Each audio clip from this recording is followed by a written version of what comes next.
जय श्री राधे राधे।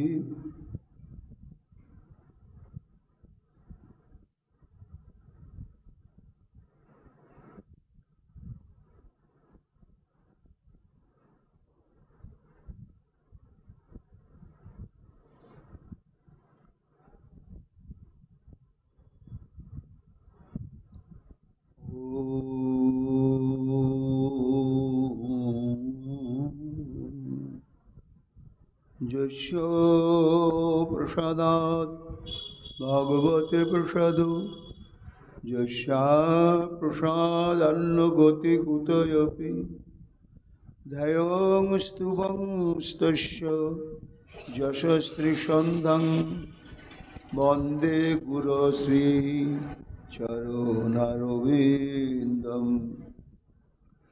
गौरकृपा घनीभूतं प्रभुं श्रीहरिनन्दनं मम जीवन सर्वस्वं भक्त्या नौमि पुनः पुनः। राधा कृपामयं वपुं श्रीगुरुदिनतारकं प्रभुं श्री गौरगोपालं भक्त्या नौमि पुनः पुनः। अजानुलम्बितभुजौ कनकावदातौ सङ्कीर्तनैकपितरौ कमलायताक्षौ विश्वाम्भरौ द्विजवरौ जुगधर्मपालौ वन्दे जगत्प्रियकरौ करुणावतारौ। आनन्दलीलामय विग्रहाय हेमावदिव्यच्छविसुन्दराय तस्मै महाप्रेम रसप्रदाय चैतन्यचन्द्राय नमो नमस्ते। निरानन्दमिदं सर्वं प्रेमानन्दस्पदे कृतं येन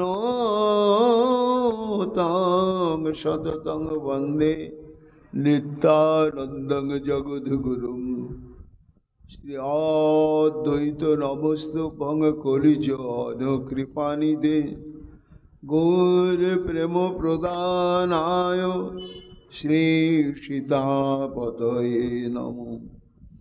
राधिस्वरूपाय गौराङ्गसुहृदाय च भक्तशक्तिप्रदानाय गदाधर नमोस्तुते।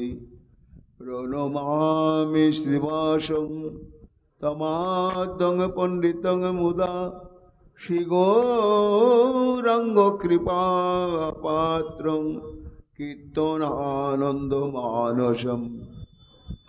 गौरप्रेमप्रदावैव सर्वत्र समदर्शिने नारायणसुताय च श्रीमन्नरहरये नमः। बर्हापीडविरामं मृगमदतिलकं कुण्डलाक्रान्तगण्डं कञ्जाक्षं कुम्भकण्ठं स्मेतसुभगमुखं सादरनस्तुवेनुं श्यामं शान्तं त्रिभङ्गं रविकरो वसनभूषितं वैजयन्त्या वन्दे वृन्दावनस्थयुवतिशतवृतं ब्रह्मगोपालवेशम्। नमो नलिननेत्राय वेणुवाद्यविनोदिने राधाधरो सुधापानं शालिने वनमालिने। हे कृष्ण करुणा सिंधु दीनबन्धु जगत्पते गोपेश गोपिकान्त राधाकान्त नमोस्तुते।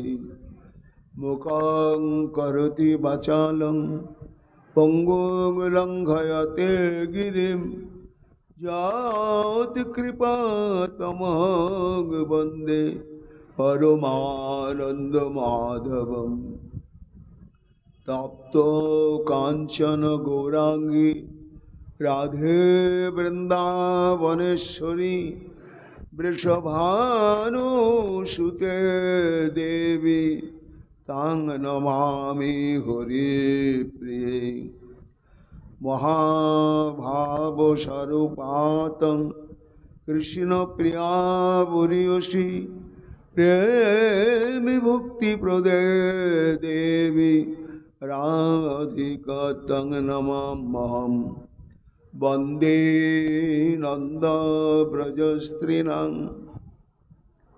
পদর্ণমভিঘ্নসো যশাং ঘুরি কথোদ্গীতং পুনাতি ভুবনোত্রয়ম অচতুর্বদন ব্রহ্মা দিবাহুর পরহুরি অভালোচন শম্ভুর ভগবান বদরায়ণী যং প্রভজন্তমনুপেতমপেতকৃত্যং দ্বৈপায়ন বিরহ কাতরয়জুহাব পুত্রেতি তন্ময়া তয়া তরবয়োভিনেদুস্তং সর্বভূত হৃদয় মণিমানতস্মি তমাদিদেবম করুণানিধানম তমালবর্ণম শ্রীতাবতারম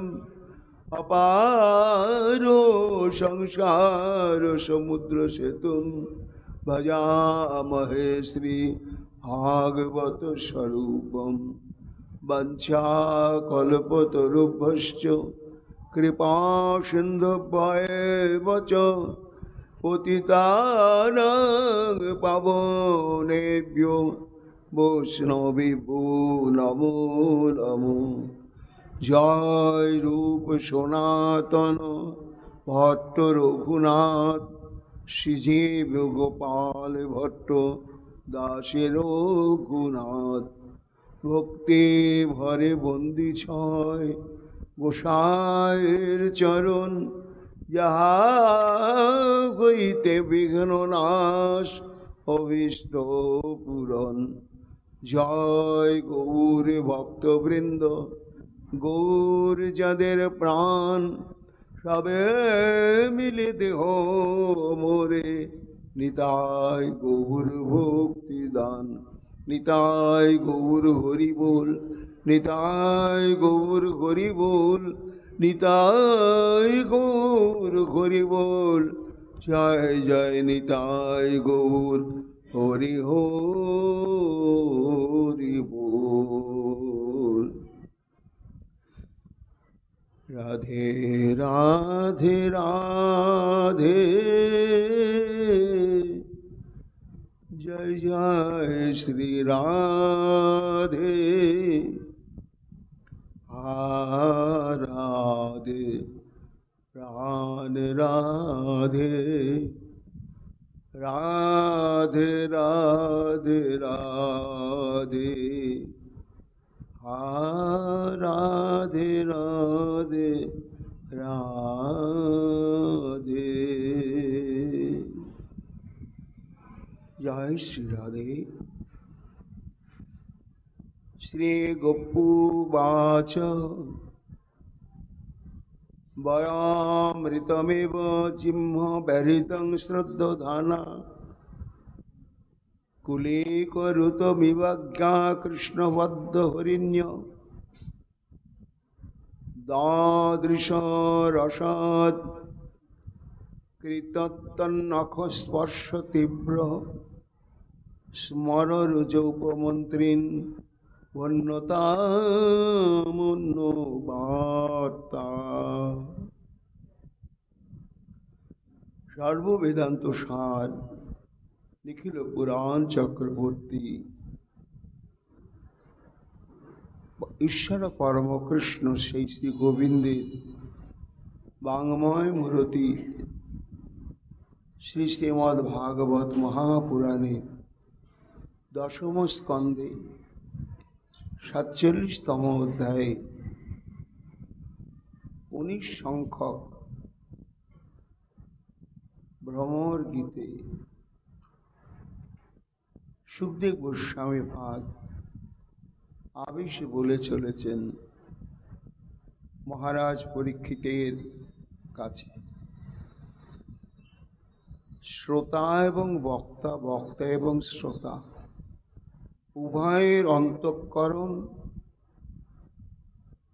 উভয়ের লালসা, উভয়ের বিশ্বাস একই ভূমিতে প্রতিষ্ঠিত। তাই যত যত মহারাজ পরীক্ষিতের শ্রবণ লালসা প্রগাঢ় হয়ে বিবৃদ্ধিমান দশা প্রাপ্ত হচ্ছে, তত ততই সুখদেব গোস্বামী পাদ হৃদয় উজাড় করে প্রত্যক্ষভাবে অনুভব করে করে তিনি লীলা পুরুষোত্তম শ্রী গোবিন্দের অমৃতময় হৃদকর্ণ রসায়নিকতা বলে চলেছে। মহারাজ পরীক্ষিতের শ্রবণের অনুরাগই যেন সুখদেব গোস্বামীর অন্তরে উদ্দীপন ঘটাচ্ছে। আবার সুখদেব গোস্বামী পাদের এই ভাবাবিষ্ট দশায় লীলাকে প্রত্যক্ষভাবে অনুভব করে যে বর্ণনা করছেন, তৎশ্রবণ করতে করতে মহারাজ পরীক্ষিতেরও শ্রবণের উল্লাস, অন্তরে নিবিড়তম আস্বাদন আরো বিবৃদ্ধিমান।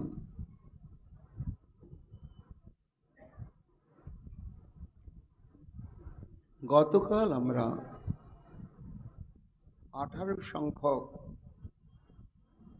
যে ভ্রমর গীত প্রসঙ্গ শ্রবণ কীর্তন করেছি, সেটি হচ্ছে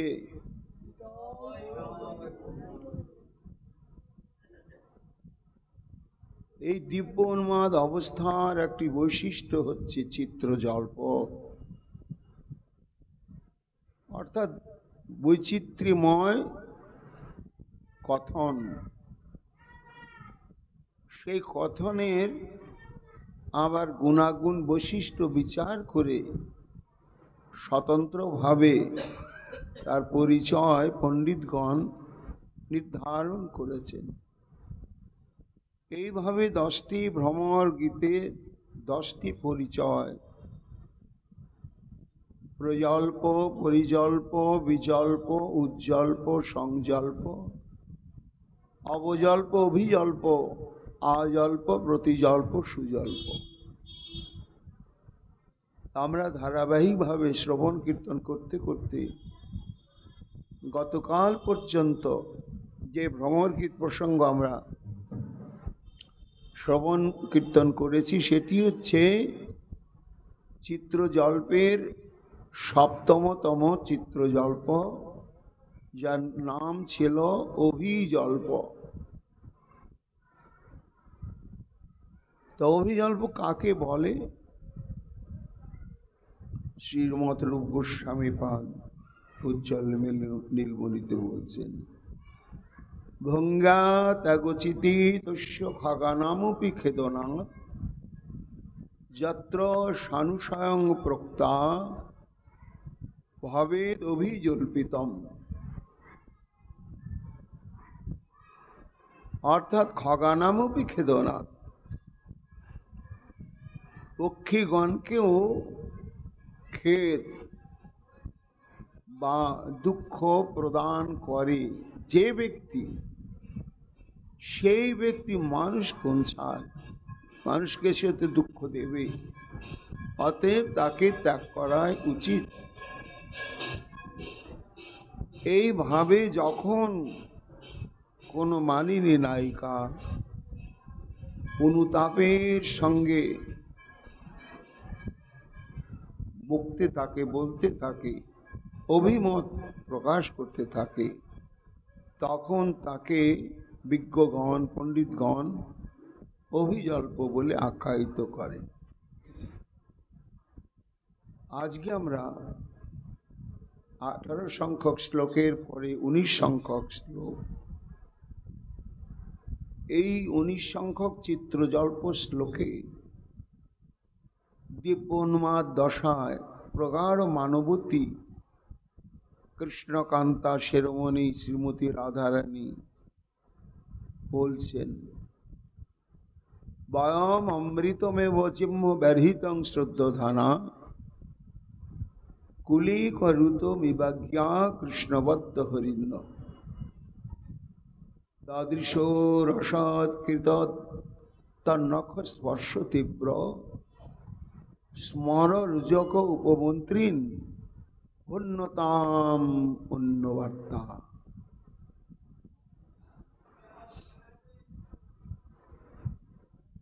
অর্থাৎ কুটিলের বচন মানিল সত্য করি, আর কুলিকের গীতে যেন মৃগ মরে ভুলি। এবে তার কথা ছাড়ি আন কথা কহ, যদি কিছু চাহো তুমি তাহি মাগি রহ। ভ্রমরটি রাধারানীকে বলছেন যে, ঈশ্বরী, আমার প্রভুর প্রতি আপনি এতই মানবতী হয়েছেন, এত কোপবতী হয়েছেন যে নিখিল ও ঋষিবৃন্দ এবং অনুভবী সমস্ত মণিগণ, ভক্তগণ যার গুণগাথা শ্রবণ করে পরাগতি লাভ করছে, মঙ্গল লাভ করছে, আর তাকে তার গুণগাথাকে এইভাবে দোষারোপ করছেন। কিন্তু আমার একটি প্রশ্ন। কি প্রশ্ন ভ্রমর? ভ্রমর তো গুনগুন করছে, তার ভাষা তো অন্য কেউ বুঝতে পারছে না, কিন্তু রাধারানী যেন ভ্রমরের ভাষা ঠিক বুঝতে পারছে।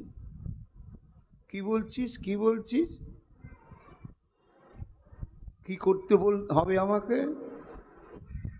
ভ্রমর বলছেন, পরম বিজ্ঞাভির ভবতীতি কৃষ্ণে তস্মিন কথং সক্ষং কৃতম। অর্থাৎ দেবী, আপনি যখন আমার বন্ধু শ্রীকৃষ্ণ, তার স্বভাব, তার চরিত্র এবং তাকে নিয়ে যে চরিত গাথা বা লীলা, এই সমস্ত বিষয়ে যখন আপনি পরম অভিজ্ঞা, আপনার কথাতে বোঝা যাচ্ছে, এবং আপনার বক্তব্য শুনে এটাই আমার মনে হচ্ছে যে আমার বন্ধুর কোনো গুণ নেই, এবং যত যত দোষ সমস্তই যেন তার মধ্যে বর্তমান রয়েছে। তা আমার জিজ্ঞাসা হচ্ছে যে, কৃপা করে জমে বৈশ বৃণুতে তেনলভ্যস্তস্য বিবৃণুতে তরুষাম। শাস্ত্র বলছেন এবং ঋষিগণ বলছেন যে ঈশ্বরের কৃপালে হয়তো যাহারে সেই ঈশ্বর তত্ত্ব জানিবারে পারে। এই জন্য আমার বন্ধু শ্রীকৃষ্ণের যে সম্যক তত্ত্ব আজ পর্যন্ত কেউ সম্যক অনুধাবন করতে সক্ষমই হলো না। তবে কচিত কচিত আমার বন্ধু বিশেষ কৃপা পরবশ হয়ে যাকে নিজের তত্ত্বটি অনুভব করিয়েছেন, তারা করেছে। তো তারা তো আমার বন্ধুর গুণগাথায় আহার নিদ্রা ত্যাগ করে তারা নিমজ্জিত হয়ে আছে। কিন্তু আপনি আমার বন্ধু সম্পর্কে এত এত যে গূঢ় গোপন তত্ত্ব এ সমস্ত সংগ্রহ করেছেন, তার শেষ কথাটা কি? না, সে তো ছল কপট দৃষ্ট। আবার তার কথা এবং তার চরণ আশ্রিত যে সমস্ত কথা প্রচারক রয়েছেন তারা পর্যন্ত ছল কপট। এটি আপনি সম্যক বুঝতে পেরেছেন? রাধারানী বলছেন, হ্যাঁ পেরেছি, আমি একমাত্র পেরেছি, আর কেউ পারলে না। তাতে কি হলো? তো ভ্রমর বলছেন, দেবী রাগ করবেন না, এতই যখন আপনি তার সম্পর্কে অনুভব করতে পেরেছেন, তা তস্মিন কথং সখ্যকৃতম, তার সঙ্গে আপনার সখ্যতা স্থাপনের কি প্রয়োজন ছিল? কোনো প্রয়োজন ছিল না। এবং আমাকেও আমার বন্ধুর এত এত দোষের কথা শুনতে হতো না, আপনাকেও বলতে হতো না। তা এতই জানার পরে কেন আমার বন্ধুর সঙ্গে এইভাবে নিবিড় সখ্যতা স্থাপন করলেন? এটা আমার বোধগম্য হচ্ছে না ঈশ্বরী। রাধারানী বললেন, হ্যাঁ এতক্ষণে কথার কথা বললেন। আরে শোন, কেন সখ্যতা স্থাপন করলাম? করতে বাধ্য হলাম। কেন? বয়মৃতমেব জিম্ম ব্যারিধং শ্রদ্ধধানা। অর্থাৎ দেখ, জগতের সব মানুষই সরল সোজা, আর বিধাতা ওই কুটিল মানুষটাকে কেমন টেরা ব্যাকা করে সৃষ্টি করেছে। তো তার শরীরখানাও যেন কুটিল, তার অন্তঃকরণও তাই। এই জন্য বয়মৃতমেব জিহ্ম ব্যবহৃতম, তার যে প্রতারণা মূলক যে কথা বাক্য, সেটাকেই আমরা সত্য মনে করেছি, করে বিশ্বাস করেছি, তাতে আমরা শ্রদ্ধা জ্ঞাপন করেছি, করে গিয়ে নিতাই গৌর হরি বল, গৌর হরি বল, গৌর হরি বল, জয় মহাপ্রভু, রাধে রাধে, জয় রাধে রাধে। তা বিশ্বাস করে আমরা তো অবলা সরলা, একেবারে সেটাকে চরম সত্য মনে করে আমরা ভুলে গিয়েছিলাম যে আসলে সত্য নয়, জিহ্ম ব্যবহৃতম, প্রতারক। আর ও যা বলছে সব প্রতারণা বাক্য, মিথ্যা, স্বার্থ সিদ্ধির উদ্দেশ্যে বলছে। এটা ভ্রমর তখন বোঝা যায়নি। এর আগেও আমি স্বীকার করেছি তোর কাছে, এখনো স্বীকার করছি। ভ্রমর বলছেন, ঈশ্বরী, আহা, আপনি আমার বধূকে প্রতারক বলছেন, ছল বলছেন, চলিয়া মিথ্যেবাদী বলছেন, কিন্তু সমগ্র বিশ্বের যত মহা বিদগ্ধ অনুভবী পণ্ডিত ভক্ত মহাত্মাগণ রয়েছেন, তারা তো আমার বন্ধুকে কখনো কোথাও তাদের স্তুতি নতিতে, তাদের বর্ণনায় যে আমার বধূটি হচ্ছেন প্রতারক, মিথ্যেবাদী, এই শব্দ উল্লেখ নেই। বরং কি আছে জানেন? কি আছে রে ভ্রমর? না, ওই দেখুন আমার বন্ধুকে কি বলছেন, স্বয়ং দেবতাগণ মহাত্মাগণ সত্যব্রতং সত্যপরং ত্রিসত্যং সত্যস্য যোনির্নিহিতং চ সত্যে সত্যস্য সত্যমৃত সত্য নেত্রং সত্যাত্মকং ত্বাং শরণং প্রপন্না। একটা প্রতারক মানুষকে কখনো যারা শুদ্ধ পবিত্র এবং মায়ার প্রভাব থেকে মুক্ত হয়ে পরাগ জ্ঞান লাভ করেছে, তারা কখনো এইভাবে স্তুতি করতে পারে? সত্যব্রতম,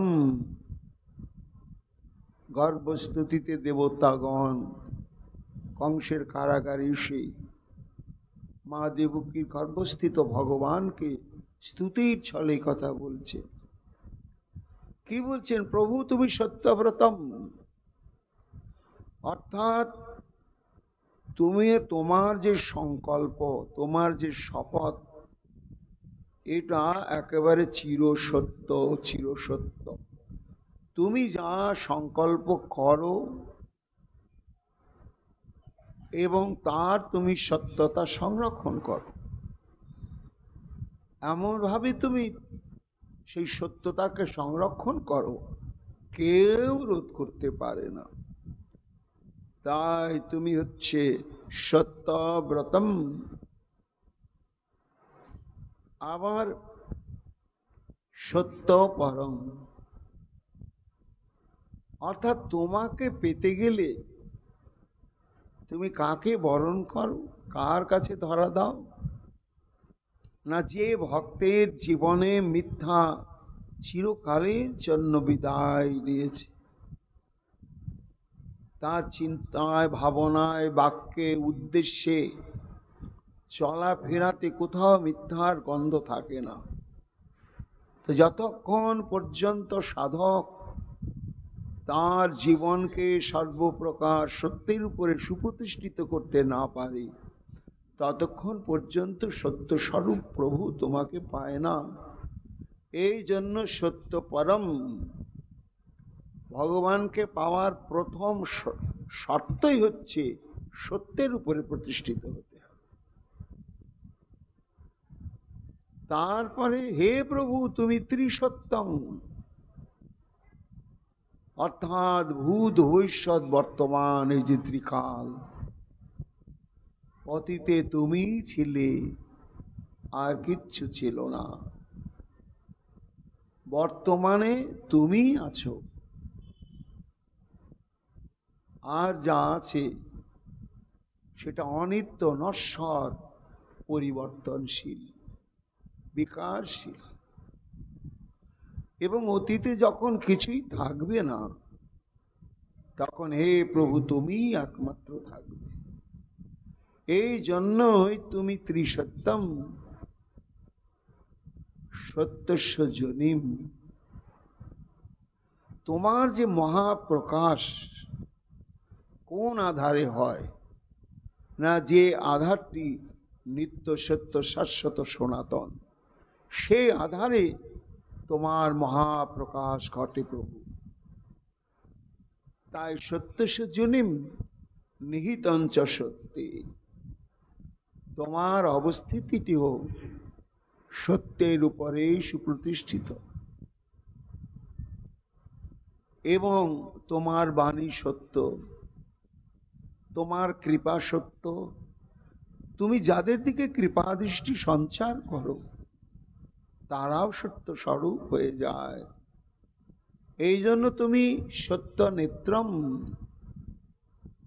তুমি হলে সত্যাত্মকম, অর্থাৎ তোমার লীলা, তোমার এই শ্রী বিগ্রহ, তোমার অন্তর বাহির, তোমার শরীরের শ্রী অঙ্গের যত উপাদান, সব সত্যাত্মকম।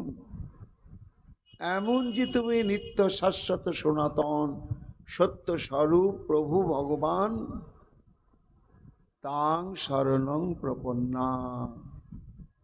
দেবতাগণ বলছেন আমরা একান্তভাবে তোমার চরণেই শরণাগত হলাম প্রভু, তুমি কৃপা করে আশ্রয় দিয়ে আমাদের রক্ষা করো। ভ্রমর বলছেন, ঈশ্বরী, আমার প্রভু যদি মিথ্যেবাদী, প্রতারক, প্রবঞ্চকই হবে, এই সব মহাত্মা দেবতাগণ কেন তাকে এত এত সত্যের বিশেষণ দিয়ে স্তুতি করলেন? এখানে আমার হিসাব তো কিছুতেই মিলছে না। রাধারানী বলছেন, বাহ বাহ বাহ, তোর বন্ধু মনে হয় তোর মগজটা ভালো করে ধোলাই করে দিয়েছে। শোন, যদি প্রমাণ না পাবো জীবনে প্রত্যক্ষ ভাবে, কেন বলতে যাব বল? তার প্রতারণার দৃষ্টান্ত অনেক অনেক অনেক। সেই সমস্ত দৃষ্টান্তের কথা শুনলে ভ্রমর, তুইও কিন্তু আমার এই যুক্তিকে খণ্ডন করতে পারবি না। ভ্রমর বলছেন, ঈশ্বরী তাই নাকি? আমি তো কল্পনার মধ্যে আনতে পারছি না, আমার এত গুণের বন্ধু সে আবার প্রতারক। তা কি প্রমাণ আছে? যদি তাকে কৃপা করে বলুন। রাধারানী বলছেন, ভ্রমর, একবার দুবার নয়, কতবার প্রতারণা ভাগ করে, আর এমন ভাবে ইনিয়ে বিনিয়ে চোখের জলে নাকের জলে ভেসে বলে, আমি কোন ছা, আমরা তো আলা ভোলা বোকা গোয়ালিনী। ব্রহ্মাদি পর্যন্ত তারা ওই প্রতারণার ফাঁদে পড়ে যায়। শোন, তার প্রথম প্রতারণা, প্রথম কি প্রতারণা? মহারাস লীলা, সর্বলীলা মুকুটমণি, এবং আমাদের সর্ববাঞ্ছা পূরণের ওটাই মহালীলা। সেই লীলাতে কিনা আমাদেরকে ত্যাগ করে চলে গেল। ইস, কি বিভৎস বিরহ যন্ত্রণা! তারপরে কাঁদিয়ে কাঁদিয়ে যখন আমাদের প্রাণান্ত দশা, তখন আসতে বাধ্য হলো। আর তখন কি বলল জানিস? কি বললে ঈশ্বরী? না পারিহং নির্বদ্ধ সংযুজাং সাধু কৃত্যং বিবুধায়ুষা পিব ইয়াম আভাজন দুর্জরা গেহ শৃঙ্খলা সংবৃশ্চ তদবা প্রতিজাতু সাধুনা। একেবারে কান্তি কান্তি চোখের জলে ভাসতে ভাসতে, হে গোপীগণ, আমাকে ভুল বুঝিও না। তোমাদের সঙ্গে আমার সঙ্গে যে তোমাদের সম্পর্কটা, এটা কোনো সামাজিক সম্পর্ক নয়, পারিবারিক সম্পর্ক নয়, দৈহিক সম্পর্ক নয়। এই সম্পর্কটা হচ্ছে আত্মিক সম্পর্ক। তা আত্মা যেমন নিত্য শাশ্বত সনাতন বস্তু, তার পরিবর্তন নেই, তার ধ্বংস নেই, তার বিকার নেই। তা তোমাদের আত্মাতে আমার আত্মার এই যে একটি প্রেমের বন্ধন, নিরবদ্ধ সংযোজন, এই সম্পর্কটা কোনোদিন বিচ্ছিন্ন হবে না। বিচ্ছিন্ন হওয়ার যতই দুর্বার কারণ ঘটুক, কখনোই বিচ্ছিন্ন হবে না। কেন? যদি বলো কেন বলছি, যাম আভাজন দুর্জর গেহ শৃঙ্খলা, তোমরা যেভাবে আমার ভজন করলে, এখনো করে চলেছ এবং ভবিষ্যতে করবে, আমি তার কোটি বিন্দুর এক বিন্দু আমার দ্বারা সম্ভব নয়।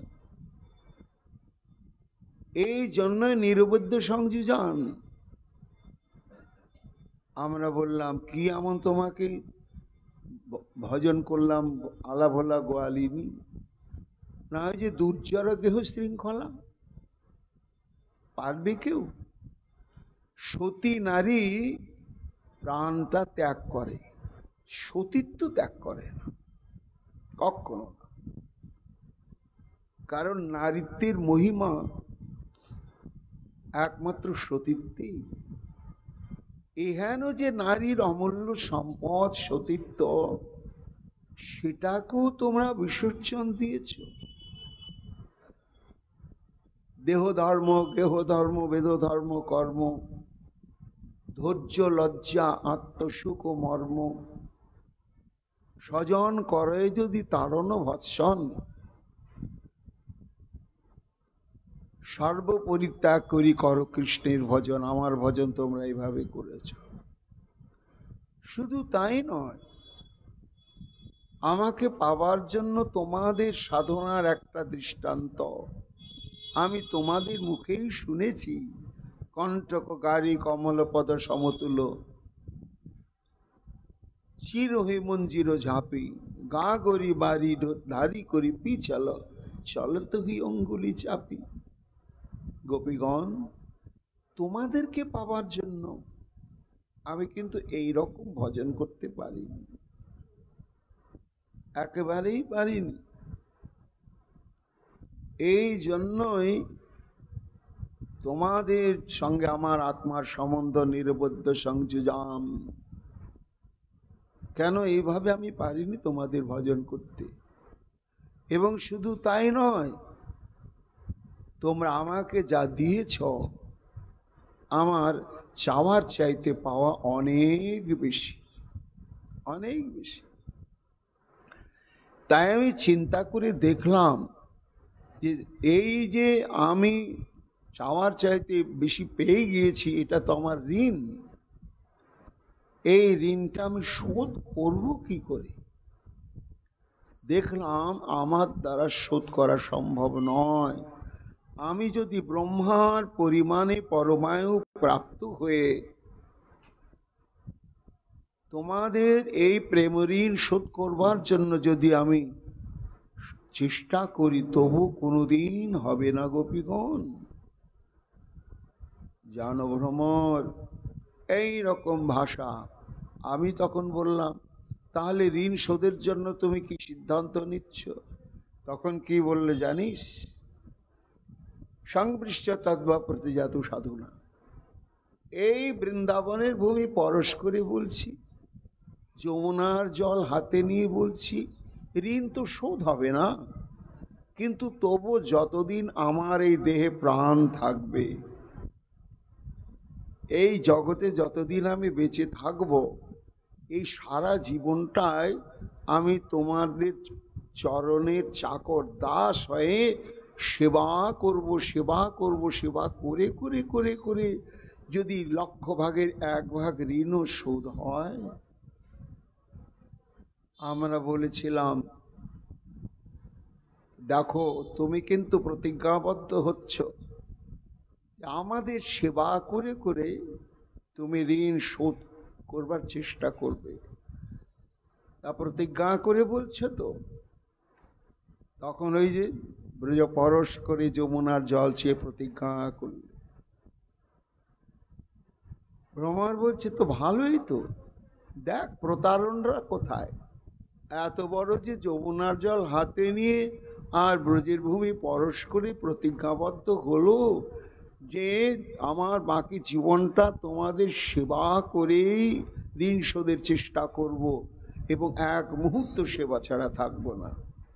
এই প্রতিজ্ঞা করার দুদিন পরেই এই মথুরায় চলে এলো মথুরা। এবং আমাদের ঋণের কথা ওর মনে আছে কি না মনে হয়, মনে নেই। তা প্রতারক না হলে এরকম হয়? এত বড় প্রতারণা, এত বড় কথা দিলে আর চলে এলো, তো তাকে কি করে সাধু বলা হবে? কি ভাষা! তোমরা যে করিলে প্রেম করিয়া ভকতি, তাহাকে শুধিতে পারে আমার সকতি। ব্রহ্মার বয়সে যদি করি উপকার, তবু তো শুধিতে সখী না পারিব ধার। গৃহ বন্ধু ছাড়ি আইলে দুর্জর শৃঙ্খলা, কোন উপায়ে তাহা সুধি ব্রজবালা। তুমি সব যত কইলে ভগতে প্রণয়, সবে ওই আর কিছু উপকার নয়। তা এইভাবে যে প্রতিশ্রুতিবদ্ধ হলো যে সারাটা জীবন তোমাদের দাসত্ব করে করে আমার এই প্রেম ঋণ শোধ করবার চেষ্টা করব, আর তারপরেই চলে এলো। এটা প্রতারণা কি না? ভ্রমর আর কথা বলছে না, এমন ভাবে যুক্তি দিয়ে বললেন রাধারানী, এক নম্বর প্রতারণা। দ্বিতীয় প্রতারণা, দেখ এইবার অক্রুর যখন রথ নিয়ে উপস্থিত হলো, দেখ ভ্রমর, আমি এবং আমরা সবাই কিন্তু তখনই আগের থেকে বুঝতে পেরেছিলাম ও বৃন্দাবনে থাকবে না। এ কথাটা আমরা নন্দ বাবা থেকে আরম্ভ করে বৃন্দাবনের যত যত সমস্ত বৃদ্ধ বিদগ্ধ জ্ঞানী গুণী গোপবৃন্দ আছে, সবাইকে আমরা একটু বোঝাবার চেষ্টা করেছিলাম যে ওকে ছেড়ে দেবেন না, অনুমতি দেবেন না, ও গেলে আর কোনোদিন বৃন্দাবনে ফিরে আসবে না। ওরে ভ্রমর, আমাদেরকে বোকা বোকা গোয়ালিনী মনে করে কোনো গুরুত্বই দিল না, বরং কংস নেমন্তন্ন করেছে। এ আনন্দে সবার মনে সাজো সাজো রব। সেই মুহূর্ত ঘনিয়ে এলো, সূর্যোদয় হতে না হতে অক্রুর রথে করে নিয়ে যখন তোর বন্ধুকে মথুরার দিকে শুভযাত্রা করলে, তাদের কাছে শুভযাত্রা, আর আমাদের জীবনে নেমে এলো অতলান্ত মহা অশুভ প্রবাহ, তখন লজ্জা ঘৃণা কে কি বলবে না বলবে এসব ছুঁড়ে ফেলে দিয়ে শেষবারের মতো ওকে রাখা যায় কিনা একবার সবাই মিলে চলো চেষ্টা করি। তাই ও যখন শুভযাত্রা করলে, আমরাও তখন ব্রজের বাইরে গিয়ে যে পথ দিয়ে রথটা যাবে সেই পথে আমরা প্রত্যেকে একেবারে শয়ন করে থাকলাম। যেতেই যদি হয় তোমার রথচক্র আমাদের হৃদয় বিদীর্ণ করে চলে যাক, তাহলে আমাদের পরাগতি লাভ হবে।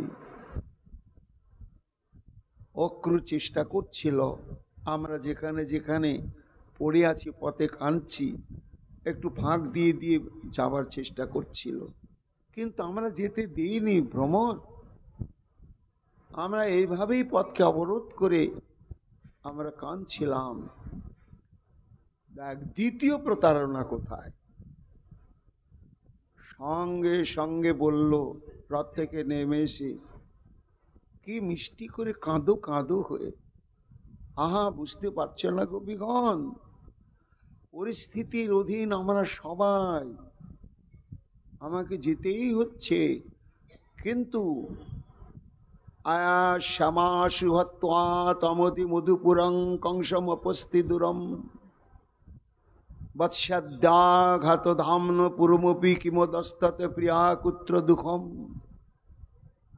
কিমন্নত প্রার্থিতং যদ ভবৎ অভিরুচিতং তদ বিধত্ত প্রসত্তা প্রাণে প্রাণেশ্বরী ভীরময়ী কিমপি পরং হন্ত মন্তব্যমন্ত। কথা দিল, প্রতিশ্রুতি দিল, আয়াসাম আসু, এই যাচ্ছি আর এই চলে আসব, মাঝে একটুখানি দেরি হবে কেন না, তমধিপুরং কংসমপি দুরস্তম, অর্থাৎ কংস আমার যে পবিত্র তীর্থ এই মথুরা পুরী তাকে সে দখল করে অপবিত্র করছে। এই জন্য গোপীগণ তাকে হত্যা করেই আমি আবার বৃন্দাবনে ফিরে আসব। বৃন্দাবনে আমার ঘর, আর বৃন্দাবনেই তো তোমরা আমার প্রাণ। সেই প্রাণটা এই বৃন্দাবনে রেখে দেহটা নিয়ে আমি যাচ্ছি। আমরা বিশ্বাস করছিলাম না। তখন কি বললে, দেখ চলিয়া বৎসাদ্দা ঘাত ধামন দুরুমপি, দেখো আমি বকাসুর, অঘাসুর, বৎসাসুর, এই ধরনের কত কত অসুরকে বধ করার পরে আমি দেরি করেছি গোপীগণ, সঙ্গে সঙ্গে আবার তোমাদের কাছে ফিরে এসেছি। তোমাদেরকে নিয়ে আবার মধুর রসের খেলা খেলেছি। তো যেমন এই সমস্ত অসুরগণকে হত্যা করে আমি আটকা পড়িনি বা বহু বিলম্বে তোমাদের কাছে পৌঁছেছি তাও নয়, সঙ্গে সঙ্গেই চলে এসেছি। তেমনি এই কংস দুরাচার, কংসকে হত্যা করেই আমি ছুটে তোমাদের কাছে চলে আসব। আর তাছাড়া এই মথুরা আর বৃন্দাবন এমন দূরত্বই বা কি? এই জন্য আমার পথকে এভাবে তোমরা অবরোধ করো না। আমি তোমাদেরকে প্রতিশ্রুতি দিলাম, এই যাচ্ছি, এই এলাম কি এলাম। আর তাছাড়া প্রাণে প্রাণেশ্বরী বীর মই কিমপি পরং, তোমরা আমার প্রাণেশ্বরী, প্রাণের ঈশ্বরী। আর আমিও জানি আমি তোমাদের প্রাণের প্রাণ। এই জন্য এই মুহূর্তে তোমরা সান্ত্বনা লাভ করো, চোখে জল মোছো, একটু হাসি মুখটা দেখাও। আর যদি কিছু বক্তব্য থাকে খুলে বলো। ভ্রমর দেখ আয়াসামু আসু, এই আসছি। এই আশার বাতিটা জ্বালিয়ে দিল হৃদয়ের মধ্যে। সেই যে কাল বলে কালা গেল মধুপুরে, আর ফিরে এলো না। একটা দিন যায়, কাল আসবে, হিসাব রাখি ভিতে দাগ কেটে কেটে। কিন্তু আর তো এলো না ভ্রমর, সেই যে চলে গেল। তাহলে এটাকে প্রতারণা বাক্য নয়? অবলা সরলা বালাদের প্রতি তারা কেন তাকে সত্যব্রত, সত্য স্বরূপ বলছেন বলুন? আমি তা নিয়ে সমালোচনা করি না, কিন্তু যেটা আমাদের সঙ্গে ব্যবহার সেটাই তো আমি প্রাণ খুলে বলছি। ভ্রমর এখানে শেষ নয়। আবার 3 নম্বর প্রতারণা। এতগুলো প্রতারণা, হ্যাঁ। জাত জিয়ং ব্রজং তাত বয়ং চ স্নেহ দুঃখিতান জ্ঞাতিন ব দুষ্টু মিশ্যাম, এই যে মিশ্যাম বিধায় শ্রীদাং সুখম। আচ্ছা, আমাদের কাছে তো পটপট করে মিথ্যে কথা বলতে ওর আটকায় না। যাক, এটা আমাদের ভাগ্য, সুখ পায় মিথ্যে কথা বলে, আমরা কাঁদি, ওর সুখ হয়। বা আমাদের সঙ্গে তার তো অমন কোনো গভীর সম্পর্ক নাই, একটা প্রেমের সম্পর্ক, না শারীরিক, না কোনো গ্রাম্য, না কোনো পারিবারিক। এই জন্য আমাদের কাছে সত্য মিথ্যা যা ব্যবহার করুক, কিন্তু যখন কংস বধ হয়ে গেল, নন্দ বাবা বলছেন গোপাল চল, তোর বলাই দাদাকে নিয়ে চল। তখন কি বলল? জাতং জিয়ং ব্রজং তাত, বাবা যাব, আমি যাব, কিন্তু তোমাদের সঙ্গে যেতে পারছি না। তোমরা এই মুহূর্তে নিশ্চিন্তে বৃন্দাবনে ফিরে যাও। কেন? জ্ঞাতেনব, এই যে তোমাদের স্বজন বৃন্দ, অন্তরঙ্গ বান্ধব জ্ঞাতি, এই মথুরাবাসী যত যাদব বৃন্দ, বিশেষ করে তোমার অন্তরঙ্গ বন্ধু হচ্ছে বসুদেব দেবকী, এরা যে দুঃখে কাতর হয়ে রয়েছে, এই কংস নিধন হওয়ার পরে এদের উপরে একটা চরম বিড়ম্বনা আসবে। এই জন্য এদেরকে একটু সুস্থির করে দ্রষ্টুমেষ্যাম, আমি এবং দাদাকে নিয়ে খুব শীঘ্রই বৃন্দাবনে ফিরে যাব, আর এমন ভাবে যাব বাকি